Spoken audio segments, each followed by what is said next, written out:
Итак, уважаемые телезрители, мы снова в Абхазском государственном музее. Сегодня наш разговор о таком древнем ремесле в Абхазии, как виноградарство. Диана, скажите нам и нашим телезрителям, природа и климат все благоприятствовал тому, чтобы здесь процветало виноделие. С какого времени его начало? Виноградарство и виноделие в Абхазии зарождаются с древнейших времен. Ну, у нас есть источники, у нас есть факты произрастания винограда с древнейших времен. Палеоботаники ботанического сада, когда работали, проводили раскопки у реки Даб, они нашли виноградные семена, лесные и дикие, под руководством профессора Колоковского. Относятся эти семена к третичному периоду, то есть 2,5 миллиона лет тому назад. И в городе Сухум позже, в 1964 году, Колоковские, они вот 50-е годы, в 1964 году материалы, они исследовали, археологи под руководством Рухадзе, материалы, которые были найдены археологом Соловьевым, это остатки погребенного торфа, и там тоже нашли семена виноградные, дикого винограда, которым 5000 лет. Это памятники материальной культуры, и вот то, что они появились, говорят о том, что очаги виноградарства и виноделия у нас идут глубоко вот с древних времен. Например, можно сказать, что так ученые считают, с эпохи неолита, энеолита. Неолит, когда вот человек переходит на оседлость к мотыжному земледелию. Здесь тоже вот перед вами мотыжки каменные, которые только-только появляются. Это было найдено в местечке Кистрик Кутаутского района. К этому времени, в эпоху неолита, уже появляется и керамика. Не простая керамика, но и простая была, и расписная керамика.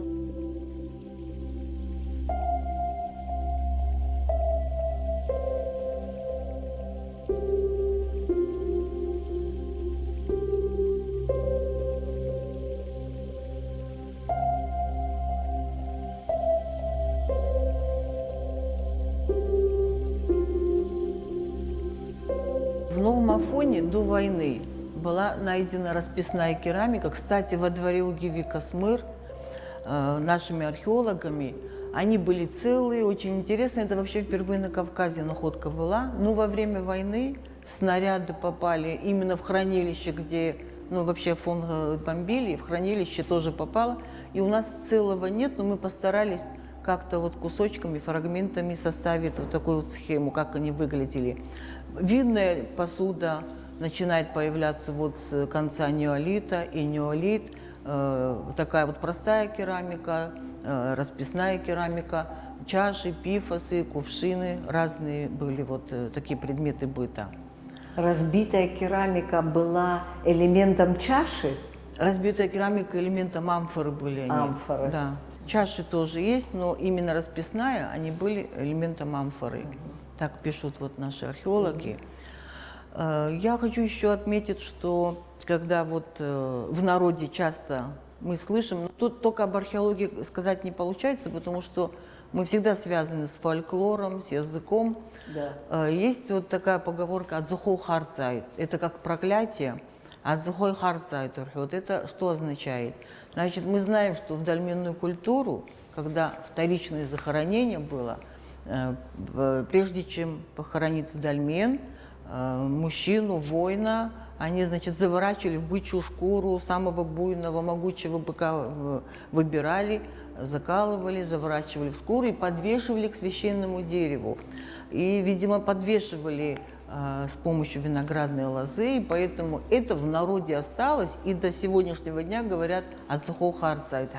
Так что это все уходит очень глубоко, вот конец 4-го, середина 2-го тысячелетия дольменная культура, до нашей эры. Даже если мы забыли этот обряд, но наш язык подсказывает, что такой обряд был. Да, что такой обряд был, это всегда возвращаемся к этому, и многие ученые это подчеркивают.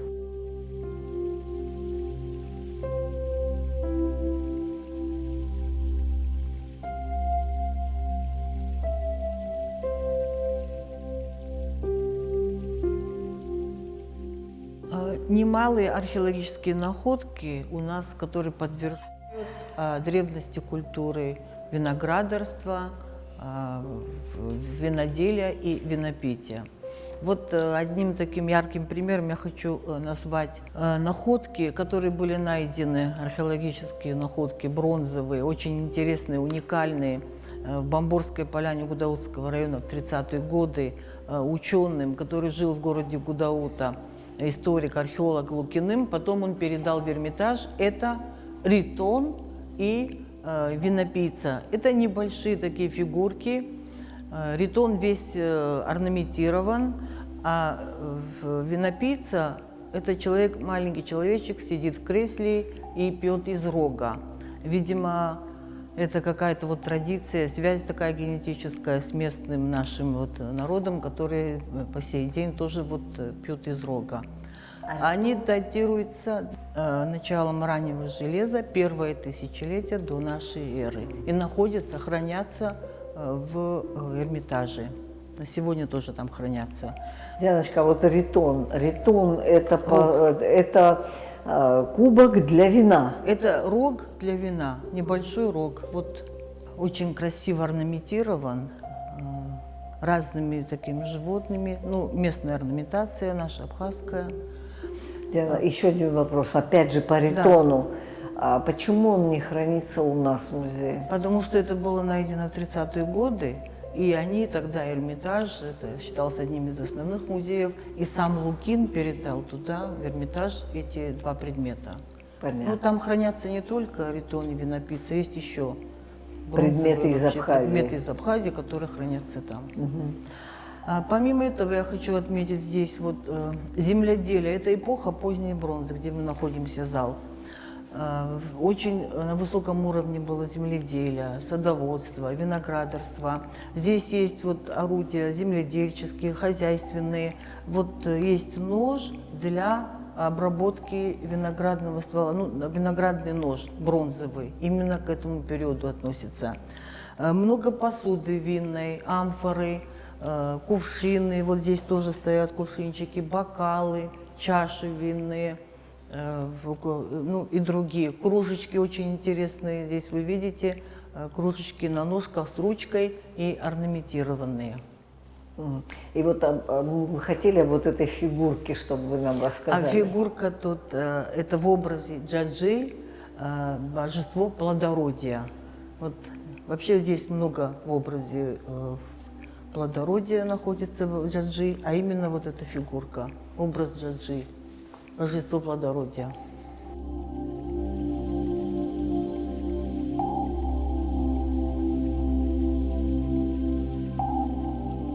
В наших экспедициях, в археологических раскопках, конечно, была обнаружена в многом количестве керамика. Да, во многих, почти во всех районах Абхазии, когда наши археологи копают, было очень много такой посуды вотарной обнаружено. Например, в Сухуми, когда копали, в Севастополе, Сухум, там нашли тоже очень интересно, вот 3,5 метра на глубине, нашли винные чаши, пифосы, и, видимо, они, когда разбились, там семена посыпались, семена были найдены. Профессор Рамишвили выяснил, исследовав, что они относятся к древнему абхазскому сорту качич. Это 3-1 века. Затем, значит, в Анакапии, у Киласур, в замке Баграта, Пицунде очень много вот работали, проводились раскопки, везде были обнаружены очень много и битой посуды, и целые, и винные чаши, и кувшины, и очень большие пифосы. Пифосы относятся и в Средневековье, тоже там потом в зале я вам покажу, очень большой пифос. И недавно тоже вот были обнаружены в Ачимчире пифосы. У нас вот очень много таких вот материалов, вот кувшины, посуды, кружки, бокалы, амфоры, пифосы. И еще вот я хочу отметить, что они относятся к разному периоду. 4-5 века до нашей эры, 6-12 века. есть античные, раннеантичные, среднеантичные, позднеантичные, есть ранние средневековые, поздние средневековые. Вообще с 1 по 10 века нашей эры земледельческая культура в Абхазии была на высоком уровне, потому что у нас очень много находок, относящихся вот именно к орудию земледелия. Есть у нас садовые ножи, есть виноградные ножи железные и очень интересные разных форм. Вот это говорит о том, что на самом деле эта культура была здесь. Счищали вот кожуру от винограда, они все время ухаживали, обрезки делали, и поэтому виноградные ножи тоже сохранились, так же, как и садовые. А вот эти кувшины, которые вот сзади нас, свидетельствуют о том, что разные формы, да? Разные формы, разных времен, и что здесь было на самом деле виноделие, что вывозили, здесь изготавливали. Если это древнегреческий, то вывозили вина вот в Грецию или в другие страны. Ну, вообще я хочу сказать, что виноградную лозу абхазы считали священным растением, потому что виноградная лоза, когда вот, допустим, имгука аталон, вот говорили абхазы, когда желудок болел, вот очень сильные боли были такие, и родственники, они приносили клятву божеству, который вот именно этим занимался, говорили, что если пройдет болезнь, то мы жертву принесем. А до этого мы оставляем залог. А в качестве залога оставляли венок, сплетенный из виноградной лозы, и оставляли в погребе. Ну, это Шиллинг пишет об этом. Ну, это аналогичный пример. Лилия Хуршитовна Акаба, известный абхазский этнолог, она писала в своей работе об жизни Абхазии, что фамилия Шамба, и если у кого-то вот сильные головные боли, вот ащептах были такие болезни, то родственники приносили клятву, что они принесут жертву, и если эта болезнь пройдет, и как залог тоже оставляли виноградную лозу, сворачивали из белого винограда и вешали внутри дома в комнате на стенке.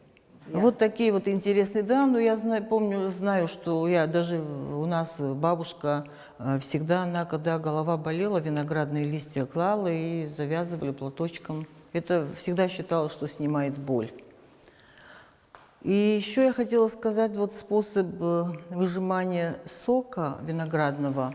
Было несколько способов. Самый древний способ был написан Михаилом Мамедовичем Трапш, нашим абхазским археологом. Он нашел в селе Бедии винодавильню в скале. Вот я хотела бы рассказать об этом, зачитать.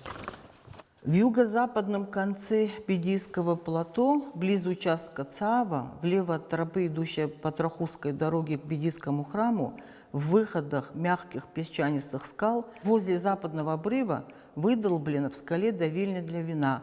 Размеры давильни внутри 5,84 на 1,35. Корыто давильни внутри была штукатурена известью с толченым кирпичом. На юг от давильни ровно отесанный обрыв, идущий к востоку, вдоль которого, видимо, шла дорога. Кругом много керамики, среди которой найден фрагмент с желтой поливой. И еще другой способ выделывания сока, получения виноградного сока, это мы находим у Торнау. Он писал, что они делали яму, затем обмазывали глиной, потом туда обжигали, сыпали виноград, ногами давили, и после этого они черпывали с помощью кубышки. И разливали по этим сосудам, пифосам, кувшинам. Я хотела сказать, что еще вот недавно мне попалась книга известного французского писателя Жан Керол, литературный псевдоним Габриэля Лафаля. Книга была издана в Краснодаре с переводом, и он путешествовал в 1894 году по Кавказу, был в Абхазии тоже. Он попал в село Бармиш, Лахна, в Афон, и вот он что пишет. про абхазов, как они хранят. Абхазы не хранят вино ни в бочках, ни в бутылках, ни тем более в овечьих или воловьих шкурах, по обычаю остального Кавказа. В этой стране, где по библейскому преданию была посажена первая виноградная лоза, они сохранили древний обычай хранить вино в глиняных сосудах, которые полностью закапываются в землю и сохраняют напиток прохладным. Эти сосуды имеют вытянутую на конце форму и снабжены двумя ручками и очень напоминают древнюю амфору. Посреди двора расставлены столы, окружающие старинный пресс. Как утверждает хозяин дома, на этом прессе только что раздавили сотый урожай. Я восхищаюсь почтенным устройством, шедевром наивной механики и пытаюсь сделать его чертеж. Итак, чаша кубической формы прикреплена к сухому стволу дерева, покоясь на фундаменте, образованном выступом этого же ствола. Именно там образуется сок, выжатый из винограда. Деревянная балка, служащая шатуном, выходит из отверстия ствола, проходит над чашей и встречается со своей второй точкой опоры – рогаткой, которая удерживает ее в горизонтальном положении. При движении пресса конец балки просовывает в отверстие длинного, идеально цилиндрического винта, расположенного перпендикулярно ей. Вращаясь то в одну, то в другую сторону, винт приводит в движение. Поворотный винт нижним концом упирается в плетеную корзину, заполненную камнями. 3 пар рук достаточно, чтобы держать за края корзины, повернуть ось винта, и вот чудо, пресс работает.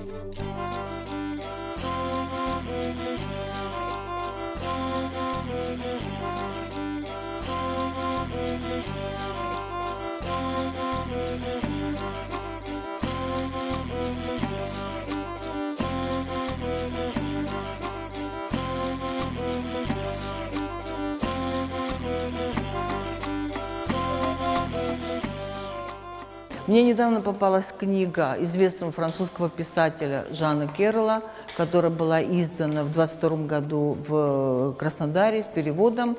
Он путешествовал по Кавказу в 1894 году и дает описание. Он попал в село Бармиш, какой пресс был, как интересно, и пишет о том, что они самые древние виноделы, виноградарі вообще в мире. Так он их характеризует, абхазов. И помимо этого он написал, что в Тифлисском музее он видел каталог, где был внесен предмет из Абхазии, корзина для винограда, абхазская плетеная корзина, которой несколько веков. Если он тогда, в 1994 году, он говорил, что несколько веков, то корзина могла быть и 17 или 16 веком.